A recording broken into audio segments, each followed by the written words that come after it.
Bapak Jokowi ini selalu mengatakan saya tidak menciptakan ajaran baru.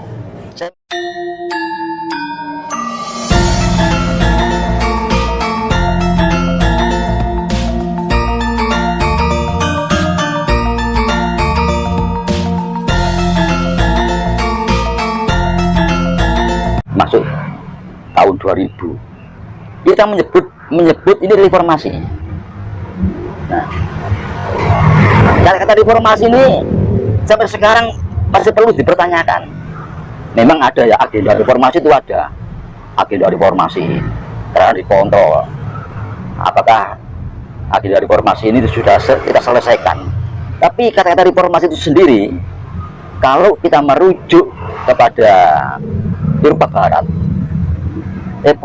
Barat, negara-negara di Eropa Barat itu pada suatu saat juga terjadi reformasi. Abad pertengahan disebut abad reformasi. Tapi apa yang mereka lahirkan dari reformasi ini? Penelitian dan penemuan, revolusi industri, humanisme. Ya. Ini yang ditemukan.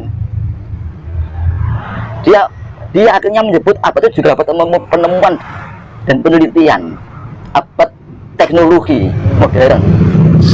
Ditengarai dengan pameran raya di London 1951 itu di mereka hasilkan. Nah, kita apa layak disebut ini reformasi? Iya. Apa layak disebut abad reformasi? Karena Bung Karno mengatakan revolusi belum selesai. Iya. Yang mau direformasi apanya? Nah ini. Nah, sehingga pada masa reformasi di Eropa ini, Eropa menoleh ke belakang kepada negara-negara di Eropa pada zaman Yunani kuno, Romawi kuno. Jadi di Eropa Barat pernah terjadi 2 kali reformasi pada saat jatuhnya Bizantium, ya. Jatuhnya kota Bizantium itu kota yang akhirnya menjadi Ankara, Istanbul itu ya. Itu akhirnya mereka kan sadar, terus mereka mereformasi, menoleh kepada sejarah Yunani kuno dan Romawi kuno, di mana mereka besar. Akhirnya mereka mencoba untuk kembali ke situ, pemikiran ke situ, terus maju ke depan. Nah, demikian juga pada abad pertengahan. Nah, ini yang perlu kita pahami. Karena dengan pengertian reformasi ini, kita akhirnya yang kita lihat di Eropa Barat itu demokrasinya. Akhirnya demokrasi di Eropa Barat itu. Demokrasi ala Eropa Barat. Nah ini. Jadi di samping di situ ada revolusi industri, ada masalah humanisme, Illuminati, prisonerly, juga ada demokrasi.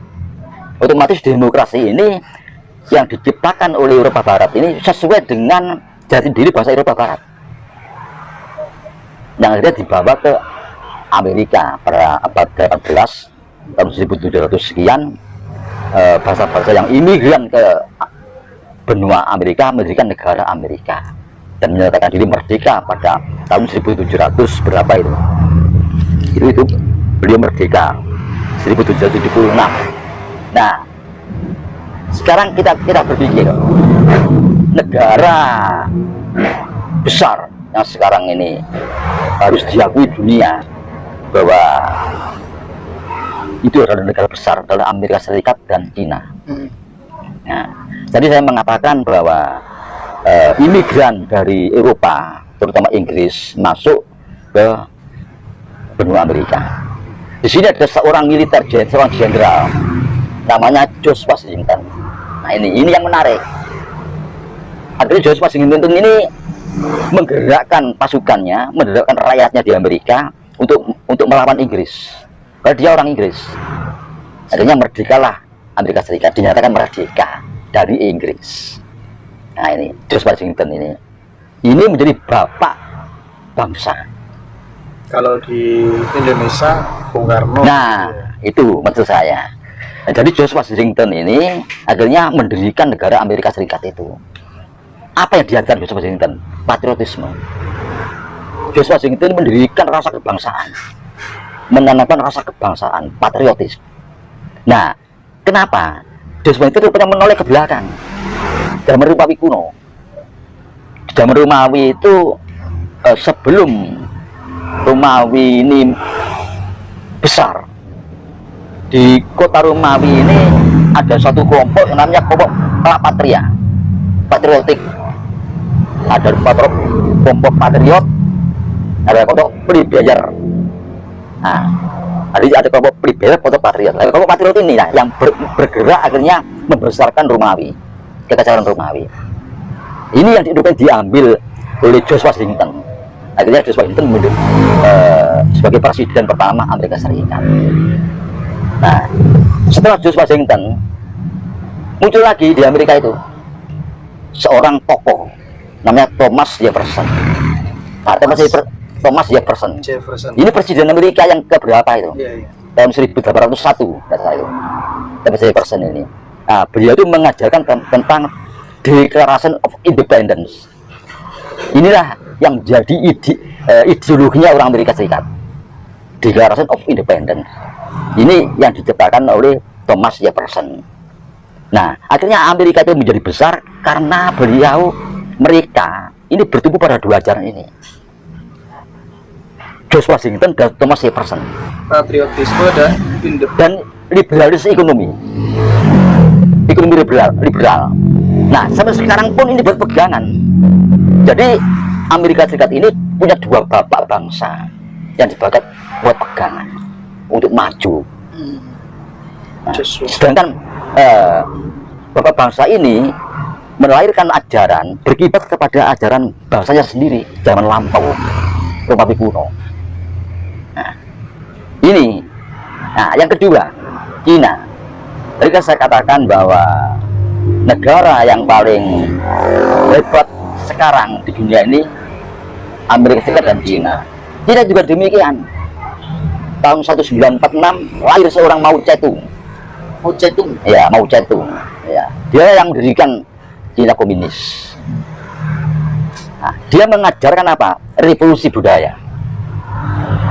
Nah, di sampingnya ada seorang namanya Deng Xiaoping. Deng Xiaoping ini seorang liberal. Walaupun dia pura-pura jadi komunis. Nah, sebab apa? Deng Xiaoping ini sekolahnya di Eropa Barat. Sekolahnya kuliah di Eropa Barat. Nah, sehingga Deng Xiaoping dan Mao Zedong ini itu bermain. Walaupun sekali-sekali dia tubrukan karena tidak sesuai. Tapi sesungguhnya ya. Deng Xiaoping pinter. Dia akhirnya pura-pura menjadi komunis. Nah, kenapa saya mengatakan pura-pura? Beliau sering mengatakan bahwa ideologi di Cina itu sosialis ala Cina. Nah, sosialis ala Cina. Sehingga permainan ini sangat bagus. Besarlah Cina. Dan kita punya dua orang tokoh, Bung Karno dan Pak Harto. Nah, ini perlu ini. Jadi kita tidak bisa lepas dari dua itu. Ini harus kita buat pegangan selama ada NKRI ini. Dua beliau ini orang sangat hebat. Nah, karena sangat hebatnya dua beliau ini, ya, sehingga bangsa luar khawatir kalau kita sebagai bangsa ini akhirnya mengikuti jejak dua beliau ini. Apa yang terjadi? Selalu dibenturkan dua ini. Oh. Selalu dibenturkan. Itu berarti by design internasional. Nah, by design internasional membenturkan dua tokoh ini. Padahal ini sebenarnya berpasangan. Iya. Berpasangan. Jadi coba ya, Bung Karno itu sebelum kemerdekaan berhasil menggali nilai-nilai luhur dalam kepribadian kita yang kelak akan dijadikan dasar negara. Maka ketemulah Pancasila itu, di mana Pancasila itu sebagai jati diri kita, kepribadian kita, ya, pandangan hidup kita oleh Bung Karno dijadikan dasar negara. Artinya apa? Dengan dasar negara Pancasila, maka pemerintah, ya, di dalam meminit negara ini, di dalam meminit pemerintahan ini harus mendasarkan kepada Pancasila. Tadinya Pancasila itu kita pakai dalam kehidupan sehari-hari, kehidupan berumah tangga. Demikian dijadikan dasar negara, harus juga dijadikan kehidupan berbangsa dan bernegara dan bermasyarakat. Ini maksudnya. Nah, atas demikian bukan diganti oleh Pak Harto. Pak Pak Harto memandang perlu untuk semua bangsa ini ditata tentang Pancasila. Ya, Ika Prasetya Pancakarsa itu jadi pedoman penghayatan dan pengamalan Pancasila. Semua Indonesia. Bapak ini bukan pasangan dua beliau ini. Iya. Jadi semua siapapun di Indonesia ini harus ditatar dengan pendidikan P4, Ika Prasetya Pancakarsa. Jadi orang-orang dulu tuh semuanya mengikuti pendidikan P4 itu ya? Harus ya, ini pasangan. Kedua, kalau Bung Karno menyatakan ada trisakti pembangunan, berdikari dalam bidang ekonomi, berdaulat dalam bidang politik, berkepribadian dalam bidang budaya. Nah, Pak Harto mengatakan apa? Trilogi pembangunan. Trilogi pembangunan. Ya. Pertumbuhan ekonomi cukup tinggi. Ya. Kedua, pemerataan hasil pembangunan. Ketiga, stabilitas. Sama. Dua roda yang tidak bisa dipisahkan. Nah, kalau Bung Karno mengatakan bahwa hendaknya kita menolak semua paham yang tidak berasal dari persatuan dan kesatuan. Nah, Pak Harto mengatakan apa?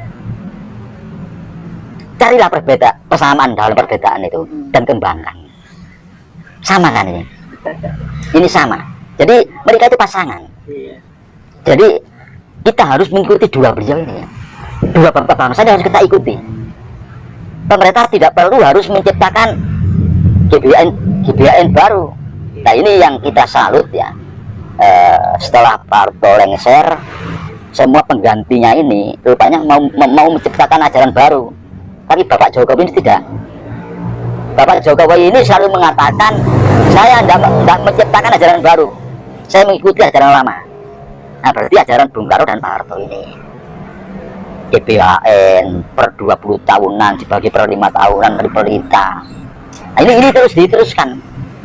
Nah, ini sama dengan kita melakukan sebagaimana yang dilakukan oleh pemerintahan China dan Amerika. Jadi harus ada dua tokoh di atas ini yang harus kita buat pegangan. Nah, tokoh kita jelas, Bung Karno dan Pak Harto. Makanya dalam setiap ada gejolak apapun, mereka dibenturkan. Ini ada kesengajaan. Kalau mereka itu pasangan, satunya lemah, ini akan ikut lemah. Jadi harus pasangan. Dan semua ajarannya ini saling melengkapi. Ini lepas suka dan tidak suka. Ajaran mereka itu saling melengkapi. Nah, kalau Amerika Serikat dengan George Washington dan Thomas Jefferson, China dengan Mao Zedong dan Deng Xiaoping tadi. Jadi bukan, tapi kita tidak seperti mereka ya. Kita tidak komunis lain, kita tidak liberal lain. Nah, oleh karena itu demokrasi yang dicanang, ya reformasi ya, yang dicanangkan pada masa-masa abad reformasi 20 tahun yang lalu dengan demokrasinya ini perlu direformasi malahan. Ternyata demokrasi yang diterapkan kita ini di arah barat ya tidak cocok. Harus kita kontrol dengan kepribadian kita. Cocok apa enggak? Ini harus. Kalau tidak, bukan reformasi namanya itu. Bukan reformasi. Justru sekarang ini harus direformasi lagi. Sesuai kan enggak dengan percobaan 20 tahun demokrasi ala barat, cocok apa enggak? Nah, ini yang perlu. Kalau kurang pas, ya harus dipaskan sesuai dengan kepribadian kita. Kita menengok ke belakang. Pekerjaan Medang, Kahuripan, Singosari, Mojopahit, itu kita tengok ke belakang sama halnya dengan mereka. Mereka semua itu begitu. Kita kan saling mencontoh kita ini dalam kehidupan berbangsa dan bernegara ini dari bangsa lain.